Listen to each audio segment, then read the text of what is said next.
Assalamualaikum warahmatullahi wabarakatuh. Kembali lagi kita bertemu di acara Halftime Show bola.com bola.net bersama saya Erwin Triansyah dan Arya Yosia.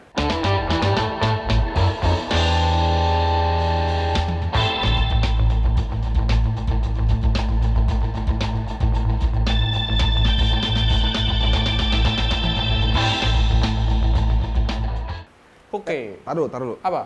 Tumben-tumbenan lalu pakai celana pendek mau ke pantai, Bos. Menyesuaikan ini. Udara lagi panas banget Jakarta, Bro.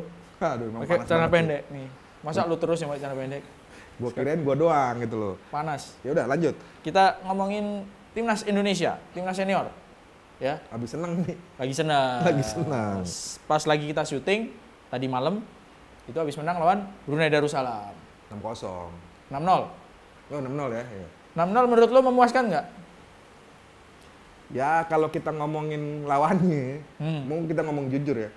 Dari awal kan sebenarnya di atas kertas memang jomplang ya kualitasnya Iya, gitu ternyata kan. di atas lapangan beneran. Beneran gitu kan. 6-0, terus terakhir tahun 2022 di Piala AFF itu juga menang 7-0. Dari skor sih sebenarnya pengennya lagi. Oke. Tapi secara permainan menurut gua ya lumayan menjanjikan lah ya. Walaupun sempat agak Masih ada sulit kan. PR-nya lah. Ya, ada PR lah ya. Walaupun sempat sulit, baru sempat unggul 2 gol, habis itu nambah golnya susah lagi gitu kan. Tapi begitu ada pergantian pemain, akhirnya gelontoran gol nambah lagi. Menurut gua so-so lah ya. So-so. So-so lah ya. Menurut lo? Menurut gua sama sih. Memang 2-0. 2-0-nya itu ada penaltinya lagi kan ya? Ada penalti. Pakai betul. penalti, habis itu agak lama pas Brunei-nya, menurut gua Brunei-nya juga udah turun konsentrasi Udah karena konsentrasinya turun. fisiknya juga udah mulai turun. Itu kan mungkin sekitar 10 menit terakhir ya, baru ada gol berikutnya. Nah itu yang menurut gua menarik. Kan kalau biasanya kalau habis napas itu pemain kita. Betul dong? Iya. 10-15 menit terakhir itu kan selalu jadi momok buat tim kita. Tapi kan belakangan di eranya Sintayong lumayan menurut gua agak stabil, itu agak tertutupi gitu loh. Artinya bahwa pemain kita 90 menit menurut gua secara fisik lumayan. Menurut gua ya kita hampir pasti lolos lah dari babak pertama ini. Oke, kan. lolos Kita- babak pertama, selanjutnya ke Babak kedua kita kan masuk sistem grup nih. Nah ini kita akan ketemu Vietnam, Filipina sama Irak. Irak. Nah menurut gua nih kita kalau menurut gua ya ini juga Tunggu dulu. Jangan ngomongin itu dulu. Kita bahas tim ini dulu deh. Gimana? Ya, bahas tim itu dulu Ya ya. kan? Bahas tim Indonesia yang di kualifikasi Piala Dunia ini. Lo punya data apa? Buat gue sih yang menarik gini bro, yang kemarin kita menang 6-0. Gue sih nyorotin soal yang selama beberapa tahun terakhir ini menjadi ya lagi-lagi momok ya, momok buat kita. Banyak momoknya ya. Timnas itu kan kalau nggak momok kambing hitam gitu kan, yang berbau ini. Ya striker bro. Gue agak lega kemarin lihat pertandingan kemarin. Sebenarnya ada beberapa pertandingan gue udah ngebaca trennya gitu ya, bahwa mulai muncul striker-striker yang dari waktu pertama kali Sintayong datang kan dia gedoknya sama soal striker kan. Iya. Waktu Piala AFF masuk final itu, pertama kali dia main itu kan, aduh kita nggak pernah Punya striker. gitu kan. Belakangan tuh udah ada gitu kan. Bahkan menurut gua stoknya cukup berlimpah. Oke. Kita lihat aja kemarin kan, yang jelas pasti Dimas Derajat. Dimas Derajat. Kemudian Ramadan Sananta nih bintang SEA Games yang terus Ramadan on fire. Sananta. Kemudian ada lagi pemain muda baru kan, Siapa? Oki Caraka. Oki Caraka. 3 tuh. 3. Belum lagi si Dendi Sulistiawan. 4 orang 4. anjing. Dengan 4 orang ininya artinya kan nggak kekurang secara materi untuk tim buat kebutuhan kualifikasi Piala Dunia menurut gua lebih dari cukup. Ya. Dan Mau main performanya 4-4-2, oke. Ya. Mau main 4-2-3-1, oke. Mau main satu striker juga oke ya. Dan menurut gua jadi terasa istimewa karena gini di sisi lain nih menurut gua.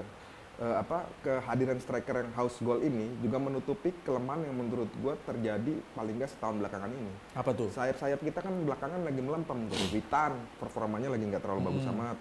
Kemudian si Egy yang selama ini jadi goal getter lah ibaratnya kan permainan kita kan selalu goal getternya dari sayap gitu kan. Belakangan kan produktivitas mereka agak melempem, tapi kita bersyukur karena di sisi lain striker kita bagus. Gua menurut nggak setuju itu. Bagaimana? Kenapa? Kalau sayap itu kita masih punya pemain-pemain bagus. Menurut lu siapa lagi? Sadil Ramdhani. Ya, Sadil Ramdhani. Iya. Tapi kan kalau kita ngomongin, iya sih. Gue nggak mau Iya berdebat. kan? Kalau Sadil gue Tapi nggak mau kalau berdebat. kita ngomongin- Gue setuju deh sama lo. Nggak, karena gue tahu dia bagus. Gitu kan. Mau gue debatin baru ya Sadil Ramdhani bener-bener. Lagi bagus. Bahkan kalau misalnya istilahnya terpaksa gitu ya, itu striker-striker itu bisa dimainin lebar. Melebar, iya. Kayak Dendi Oki, kan kemarin ya. melebar kan. Oki, Oki kemarin Dendi itu melebar. bisa dimainin jadi pemain sayap. Jadi memang ini stoknya bagus ya. strikernya banyak dan mereka bisa main di sayap kalau mainnya 4-3-3. Striker utamanya misalnya Dimas atau si siapa Ramadan, ya kan? Dendi misalnya di kiri, kanan ada Sadil udah ya kan. Tapi mungkin sih gini ya, mungkin berani kemarin karena lawannya apa nih ngomongin anjing. Tahan dulu, kita jawab dulu abis itu bentar. Ya, sampai di mana? Sampai di mana tadi? Banyak. Ya menurut gua ini 4 striker bagus ya. Tapi kalau yang seperti lo bilang, apakah dia akan mainin 3 untuk satu sayap? Menurut gua ini hanya terjadi pada saat lawan Brunei. Karena lawannya Brunei. Karena lawannya Brunei. Jadi berani. Bahkan Brunei ngomong gini, Indonesia akan menyerang 1 back, sisanya penyerang gitu kan, ini sempat ngomong gitu sebelum pertandingan. 1-1-8 katanya. Iya kan? Ya artinya itu mungkin terjadi. Tetapi ya menurut gua kita harus lega lah karena ketakutan kita tentang striker ya menurut gua udah selesai lah masalahnya. Dan apa? Oke-nya apa tau nggak? Apa? Ini pemain lokal semua. Iya. Nggak ada yang diaspora, nggak ada yang naturalisasi, ya, nggak ada yang pemain yang kemarin-kemarin kan kita ngadepin berharap dan bergantungnya tuh kan Spaso, Beto, ini kan pemain-pemain. Bahkan ya Beto kan? Umur 37 Johnny Van Beekering, masih pakai buat timnas waktu itu kan. Johnny Van Beekering. Itu jangan inget-inget dah. Kalau itu mudanya bagus. Tapi kenapa ketika main di timnas Indonesia udah besar banget? Iya, makanya yang striker itu kan kita berharapnya kemarin-kemarin pemain naturalisasi kan. Yang ini muda semua bro. Nggak ada satupun yang pemain tua gitu. Iya. Nah kaitan dengan usia pemain menurut gua. Nah ini data yang menarik juga nih. Iya ini juga yang timnasnya yang main di kualifikasi Piala Dunia ini, gila lu untuk pertama kali menurut gua hanya ada 2 pemain yang 30 tahun ke atas bro. 30 tahun ke atas? Cuma ada Mark Klok sama Farudin. Farudin kan kapten ya, kaptennya di arah Sintayong gitu kan. Sisanya itu bahkan untuk pemain diaspora atau naturalisasinya itu. Diaspora? Ya pemain yang usianya produktif, 26, 27 dan ke bawah semua. Kalau ngambil diaspora yang tua ngapain juga bro? Dulu kan ngambilnya yang tua bro. Alasannya udah susah nyari yang muda. Ternyata bisa. Ternyata ada. Muda. Gitu kan. Menurut gua ini catatan menarik gitu kan. Ya gua harus mengapresiasi Sintayong gitu kan. Ya, Sintayong. Wah ini disukai sama si netizen nih. Komentar saya langsung viral ini. Nyari muka sama si netizen. Nggak, tapi bener lah. Walaupun maksudnya gini, di era Luis Mia udah ada tuh mulai regenerasi pemain kan. Yeah. Tapi dulu artinya ya masih 50-50 lah. Dia masih pakai banyak pemain matang pengalaman juga. Di Sintayong ini kan awalnya agak ekstrim kan. Semua nanya ini siapa nih. Tapi akhirnya kita terbiasa dengan pemain muda dan ujung-ujungnya gue setuju tuh kata ketua umum PSSI Erick Thohir, Pak Erick. Dia sempat ngomong kita tuh lagi punya golden generation. Gue sepakat.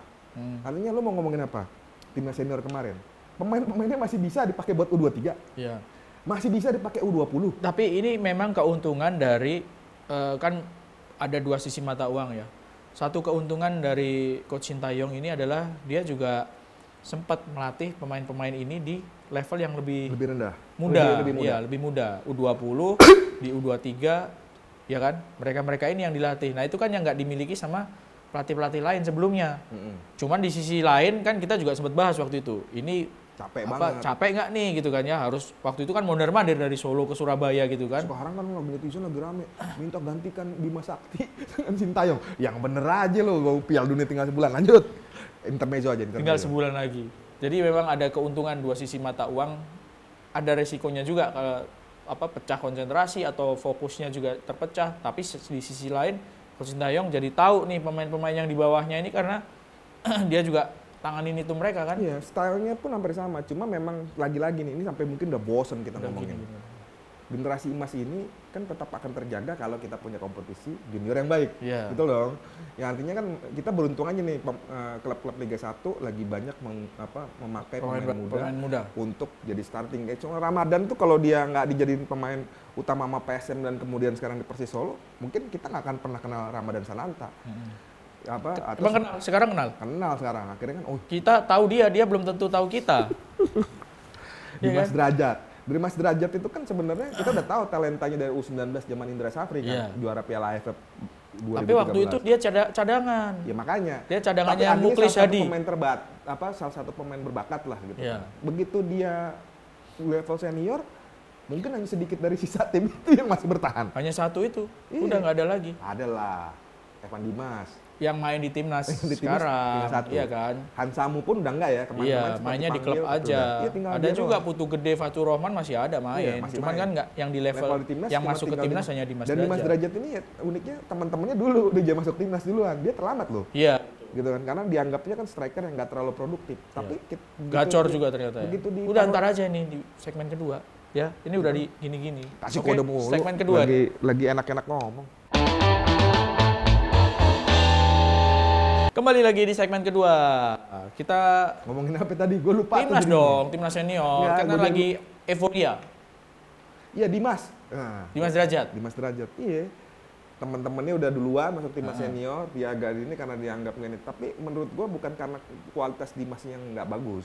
Karena kesempatan bermain. Iya. Sekarang dia di Persikabo. Bahkan kita ngomongin Yandi Sofyan kawan lama. Yandi Sofyan kan dianggap striker gagal nih. Ya gagal, orang nggak pernah dimainin di Persib gitu kan, nggak pernah dicoba gitu kan. Tapi begitu Persikabo ngasih kesempatan, Yang di Sofyan pernah cedera juga sih, kasihan agak sih. lama. Iya. Dimas Derajat oke jadi ya. Jadi Dimas Derajat oke lah. Kalau main bareng Ramadan tuh ya. Wah, ngeri kemarin. Sebenarnya kalau dalam formasi 4-4-2 oke gitu, tapi kan sekarang jarang yang pakai 4-4-2 kan. Biasanya pakai satu striker. Jadi nggak harus tahu gantian. gue 4-4-2. Hah? 4-4-2. Terakhir ya? kan timnas kita masuk Piala AFF U2016 kan main dengan 4-4-2. Iya. Yang lain udah pakai 4-2-3-1. 4-4-2 kalau 2010 tuh Bambang Pamungkas sama Christian Gonzalez. Ya?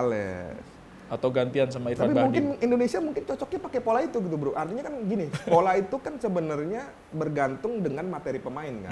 Mau maksa main kayak Barcelona apa? Iya pemain kita gayanya kayak Barcelona gitu kan. Menurut gua dengan ada 4 striker ini sayang juga loh kalau nggak dimainin semua. Kalau nggak 4-4-2. Iya, Kalau nggak 2 striker main bareng. Kalau main 2 striker Tergantung lawan lah. lawan sih. Kalau lawannya nih kita ngomongin kalau misalnya kita lewat dari Brunei Filipina masuk ke grup. Grupnya itu ada Filipina, Vietnam, satu lagi Irak. Nah, kalau lawannya kelas kayak gini, berani nggak main 4-4-2? Gua sih malah bilang kita beruntung. Kenapa tuh? Ini? Ya artinya dibanding grup lain bro, lebih serem lagi gitu kan. Grup lain contohnya apa? Ada bikin jebakan bet kan, enggak, maksudnya gini. ini gua. Misalnya ada dedengkotnya siapa? Ya masih banyak negara-negara Asia yang artinya langganan main di langganan Piala Dunia. Bukan Piala Dunia, nggak langganan lah. Piala Dunia dong langganan. Korea, Arab. Iya, nggak maksud Jepang. gua ada negara second layer-nya, Australia. second layer lainnya yang artinya sebenarnya di level persaingan Asia, Piala Asia. Iya. Mereka kan selalu lolos. China, kayak Yordania, gitu-gitu kan. Nah, itu ya. Terhindar dari itu kan. Artinya kita dapat lawan yang menurut gua saudara-saudara kita sendiri. Ya, Filipina sama Vietnam itu ya so-so lah ya. Vietnam tuh yang agak berat. Kalau Filipina kita masih bisa lah menang lah ya. Gua termasuk orang yang pede. Vietnam ini kan lagi transisi, pergantian pelatih. Park Hang-seo. Cuma kan permasalahannya, jangan-jangan begitu kontrak tahun ini habis, Sintayong nggak diperpanjang. Itu kan juga jadi masalah. Ntar jadi kayak Vietnam juga sih. Vietnam kan, Philip Trosier kan lagi ngebangun ulang kan. Tapi kalau ngelihat trennya kayak gini, Sintayong harus diperpanjang lah. Sih ya. Harus diperpanjang. Pasti jadi kesayangan netizen nih. Kesayangan netizen nih hari ini. Kita ngomong yang baik-baik. Iya dong. Iya. Kita ngomongin sekarang itu tadi tuh, Vietnam, Filipina, Irak. Iya. Nah ini nih bro, kalau gue lebih mau menyoroti bukan tentang tim itu juga.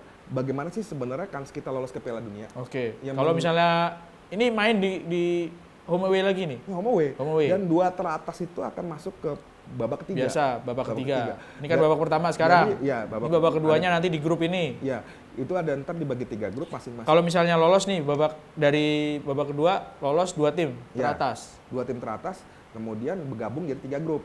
Yang kita taruhlah selama ini Irak yang kuat ya kan. Ini gue juga heran nih, negara perang mulu kan ya, tapi kuat main bolanya. Masa kita komporin dia perang dulu biar konsentrasi ke sana? Gak heran gue, bener. Tetangganya lagi perang sih. Iya. Israel latihannya di mana gitu kan? 2007 juara Piala Asia loh, ya kan? Latihannya di mana? Pemainnya main di liga apa ya, gitu kan? Artinya kan secara realistis kita membidik posisi runner up. Runner up berarti kita duelnya sama Filipina sama Vietnam. Filipina oke lah kita punya. Ya tinggal leg-legan sama Vietnam gitu kan. Kalau kita leg-legan itu berarti kaki-kakian. Iya, paling nggak kalah leg-legan. Leg-legannya sama Vietnam nih. Iya, artinya kita jangan kalah di kandang mereka, kemudian kita menang tipis di sini kan. Itu kan udah cukup gitu kan untuk jadi kemudian masuk. Dan ini menurut gua. Tapi kalau misalnya main sama Irak, mainnya kayak kemarin di GBK, gua yakin bisa ngimbangin Irak atau menang lawan Irak, yakin gua. Tapi lawannya kemarin, ini lo masih inget, ini bukan Irak bro. Hah? Ya Sintayong berani lah, orang Brunei. Bukan, kalau mainnya kayak kemarin, oke lah dengan disiplin seperti itu, tajaman seperti itu, fisik bagus ya, stamina bagus gitu kan. Lawan Irak ada kans lah ya, ada kans. 2007 kita main di kandang, lawan Arab Saudi kan cuma kalah 1-0. Ya makanya. Iya kan? Iya betul. Ya betul. Yakin kan berarti kan? Ya yakin deh. Ya kalau gue lebih runner up ya, bidik runner up lah, oke. Runner up sebenarnya kans kita tinggal selangkah lagi tuh. Kok selangkah lagi untuk? Karena kan gini. Masuk ke babak ketiga. Babak ketiga, ya. Ada berapa tim? Yang lolos nih berapa tim babak ketiga? 6 kali 3 berapa tuh? 6 kali 3 berapa? 18. Apa? Nah itu. 18. Jadi ada 3 grup. 7 kali 3 berapa? 21. Oke. 7 kali 4? 28. 9 kali 8 berapa? Jangan ngingetin masa lalu saya dong. Waktu saya Tanas matematika saya merah nih. Jadi malu gitu. Terakhir. 7 kali 7 berapa? 42. 49. Dia sengaja mempermalukan gua, mengasih tahu. Ada 18 tim yang lolos ke babak ketiga. Itu dibagi ke 3 grup. Masing-masing 6. 6 grup? 6 tim? 6 tim. Banyak dong ya? Yang 2 terbaik itu akan lolos ke Piala Dunia langsung. Langsung ke Piala Dunia. Dan yang gagal belum berarti gagal. Masih ada kelas konsolasi. Consolation ya. Untuk ngincer tiket playoff. Playoff nih agak berat menurut gua, memang artinya kalaupun kita artinya mau bermimpi ke Piala Dunia, yang ngincer yang 2 teratas tadi. Mungkin atau tidak mungkin menurut gua. Ya kalau kita ngomongin level persaingan kita memang masih di bawah lah Korea dan macam-macam. Ini dia ngomongnya gini terus mukanya ketutupan nggak nih? Gini terus ketutupan. Biar menurut gua ketutupan, Bro. Iya, menurut gua. Bentar, di babak ketiga ini 6 tim ya, 1 grup. Banyak loh itu. Ya sebenarnya kualifikasi di Eropa kan juga model begitu. Oh iya. Ya 6 tim Inggris, Italia, apalagi teman-teman. Cuman kan nggak ada babak 1, babak 2-nya, mereka langsung. Ya Asia kan itu kan negara dianggap masih tertinggal sepak bolanya, dibikin sulit langkahnya. Dunia ketiga di sepak bola ya. Iya, harus terima kenyataan lah. Walaupun Jepang ngalahin Jerman kan, gitu kan. Ya menurut gua kita layak bermimpi lah. Karena ya fase itu menjadi krusial. Mungkin atau tidak mungkin. Ya namanya dari 6, 2 gitu kan. Lebih realistis dibanding jalurnya dulu kan, kalau dulu. Karena ini kan terjadi kenapa? Karena penambahan jumlah peserta Piala Dunia. Kan? Piala Dunia sekarang 48 kan? Berapa? 48. Bener ya 48 ya? 48. Kayak sini SMA tempat gua. Iya, tetangga. SMA 48. Kepala sekolahnya tetangga gua, Bro. dulu. Tapi gini, meskipun peluang untuk lolos itu besar, kalau ngelihat dari... Nggak besar lah.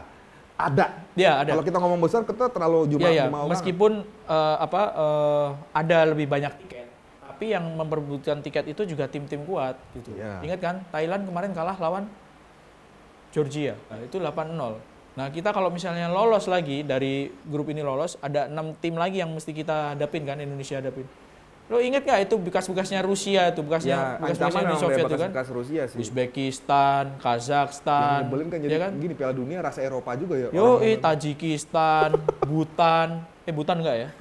Yang bener aja, kirain Tantan semua, ketan, setan gitu. Dan harus diinget tim-tim tradisional Asia. Yang spesialis lolos. Yang itu dulu deh, yang sana-sana dulu deh. Jepang. Cina, ya kan? Jepang, Korea, yang ras kuning. Itu yang grupnya Arab itu, UEA, Yordan. Belum lagi Australia, Bro. Oh iya, ada Australia. Berarti nggak sih? Berarti. Ya artinya makanya gue bilang bukan besar lah peluangnya. Tapi dengan sistem yang sekarang, kita layak bermimpi. Tapi kan mimpi itu bukan jalan mimpi siang bolong. Kerja keras dong. Mimpi tengah malam berarti ya? Iya, mimpi tengah malam. Iya. Kenapa siang kok bolong? Kalau malam buta? Nah itu gue bingung. Bisa jelaskan? Nggak bisa.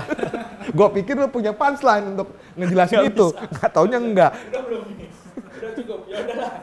Jadi kita punya peluang bukan lebih besar ya. Ada harapan karena tiketnya yang tersedia lebih banyak. Undiannya juga nggak menakutkan, nggak langsung menakutkan, ya. Tapi jangan mimpi di siang bolong. Iya. Diulang lagi. Mimpinya di malam buta. Di malam buta lah. Oke, selanjutnya di segmen ketiga. Setelah kita ngomongin timnas, kita ngomongin timnas lagi sih, atau lebih tepatnya tim junior kita lah, U17. Kurang dari sebulan mau Piala Dunia nih. Tapi kayaknya udah ngomong aja semua lo. Kan lo lebih banyak info kalau itu. U17. Ya nggak, kita simak dulu nih. Kita punya video kan, video tentang Trophy Experience. Trophy Experience.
topi piala udah datang. Ya kan? Akan dibawa ke 4 kota. Itu kemarin lo share gambar pialanya tuh ditaruh di apa sih? Kotak itu? Oh, dikirim tuh. Itu asuransinya gede tuh, Bro. Asuransinya gede? Asuransinya Berapa? gede. Jadi ada kawan Nadia Losi harus mengawal piala itu sampai selesai Piala Dunia. Kemana-mana dikawal Jadi terus? dia tidur untuk sementara nggak sama suaminya. Piala itu. Oh ya? Iya. Gitu ya? Artinya karena memang piala itu emang diasuransikan gede. Walaupun jumlahnya nggak semahal waktu yang U20 ya. U20 kan lebih bergengsi. Pialanya ini terbuat dari apa sih? Emas juga sih. Emas juga.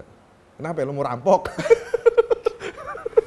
Terinspirasi film-film itu. Tapi piala itu akan dibawa ke 4 kota ya. Artinya gue sih itu sebenarnya juga di luar agenda FIFA. Bentar, ini kalau misalnya ada yang juara, itu disimpan sama siapa piala itu? Yang juara lah. Disimpan sama yang juara, habis itu pas mau Piala Dunia lagi, baru diambil sama FIFA? Bukan, jadi kalau Piala Dunia itu beda sama kayak Liga Champions lah, dikasih piala tiap tahun, tiap replika. Setiap episode kayak sinetron, setiap edisi selalu ada piala baru.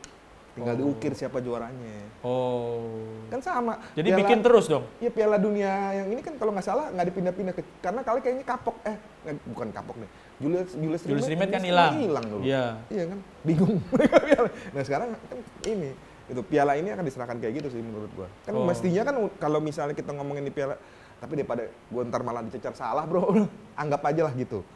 Tapi gue lebih tertarik mau ngebahas bahwa bagaimana sih kesiapan Indonesia gitu kan. Kalau gue lihat sekarang nih bisa dibilang siap. Jakarta, JIS, Solo, Manahan, Gelora Bandung, si Jalak Harupat di Bandung, Kabupaten Bandung, sama Gelora Bung Tomo, Surabaya. Kalau update terakhir, FIFA puas tuh dengan rumput dan macam-macam. Rumput pun tinggal dipasang kalau di JIS kan. Terakhir nih mau dipasang. PR-nya justru sebenarnya adalah tiketing. Kenapa tiketing? Tiketing itu PR-nya karena takut nggak ada yang beli. Betul. Artinya bahwa kan FIFA kan pengennya minimal 10.000 orang. Di setiap pertandingan? Setiap pertandingan. Waduh, berat juga itu. Kalau timnas pasti penuh deh GBT. Oh iya, kalau Indonesia pasti penuh. Kalau tim lain kan itu agak berat. Nah itu memang menjadi PR. Terutama di Jakarta sih kalau menurut gua. Iya. Kalau di daerah, kalau di Bandung atau di Solo, itu mungkin supporter atau penonton atau yang tertarik itu lebih banyak karena kan jarang tuh ada kelas dunia di di Indonesia jarang gitu, apalagi nggak pernah. Iya, apalagi di Solo sama di Bandung. Iya makanya kalau strateginya gue juga ngeliat FIFA makanya naruh partai-partai bagus di partai yang kelas dunia ya. Artinya tim-tim besar tuh di JIS gitu kan. Ada Inggris sama satu lagi Brasil, betul. Gitu. Ada 2 grup itu di JIS ya? Iya, main di 2 dan tim-timnya lumayan ini makanya buat ngerek itu untuk ngejar ini. Tapi ya berkaitan tiket makanya 10.000 di tiap pertandingan 10.000 itu berat loh. Tapi optimis dong. Yang kita jangan ngomongin ya optimis tapi berat. Tapi gini, ya gue maksudnya untuk mencapai itu banyak program dilakukan gitu kan. Artinya menurut gue bagus sih terobosannya.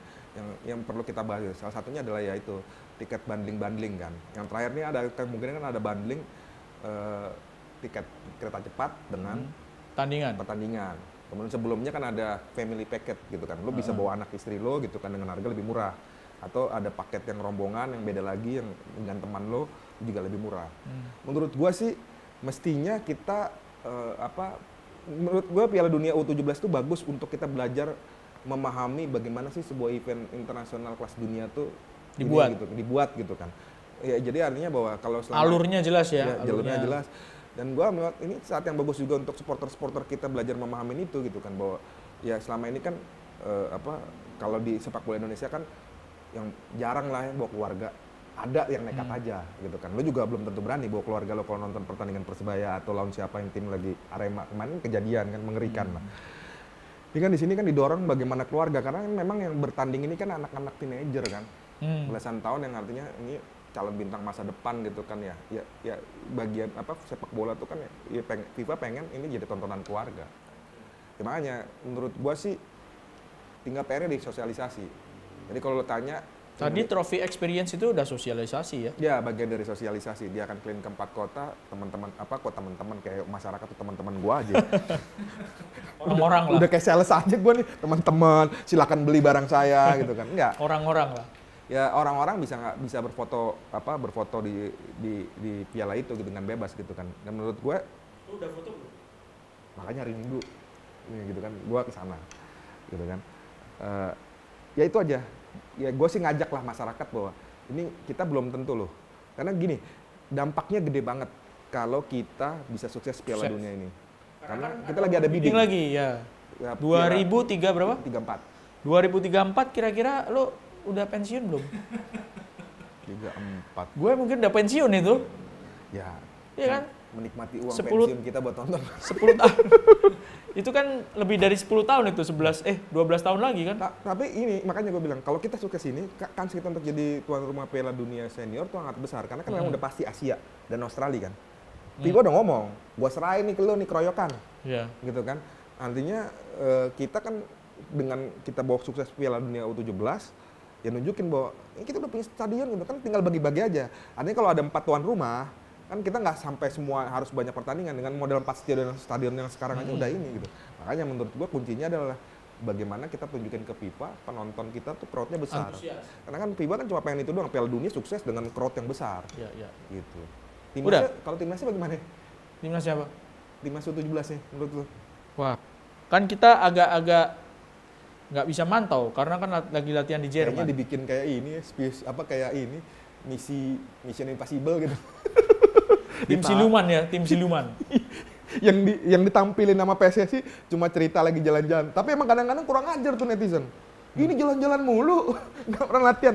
Itu kan yang terlihat gitu loh. Kita kan nggak tahu di sana. Yang gua tahu ya sebagai jurnalis, mereka latihan rutin, uji coba rutin, dan uji coba kan udah ada gitu kan. Ya mereka memang nggak mau main ekspos itu terlalu besar gitu. Sempat lawan Dortmund kalau nggak salah ya. Lawan Dortmund, macam-macam.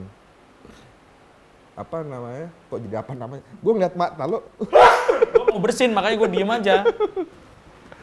Iya. Memang timnya memang apa biar konsentrasi di sana nggak diganggu. Jadi yang ditampilkan ke publik hanya ya dia ada kunjungan ke stadion. Dan lagi pula masa lo latihan seminggu sekali. Masa lo nggak boleh liburan sih bro? Gitu kan? Tega banget. Nggak boleh refreshing. Kayak lu pada netizen kalau keluar negeri, misalnya kayak gua nih jadi wartawan pergi keluar negeri, kemudian gua di kamar doang itu tidur. Yang enggak lah, ya pasti jalan-jalan. Jangan tega gitu dong. Gitu. Ya gua sih berharap Mas Bima tambeng lah. Gitu kan, kritik kan anggap aja masuk ke kanan, dan ini bahwa ya dia kan bawa nama bangsa ya, kita harus dukung dia kan. Lebih ke situ sih. Oke lah kalau begitu. Udah panas nih. Dicukupkan episode ini. Sampai ketemu lagi di episode berikutnya. Kalau mau baca berita soal sepak bola di bola.com, bola.net atau kanal Bola Liputan 6. Ya, sampai ketemu di halftime show berikutnya. Saya Erwin Firdiansyah dan Aryo Sia. Mohon pamit. Assalamualaikum warahmatullahi wabarakatuh. Terima kasih.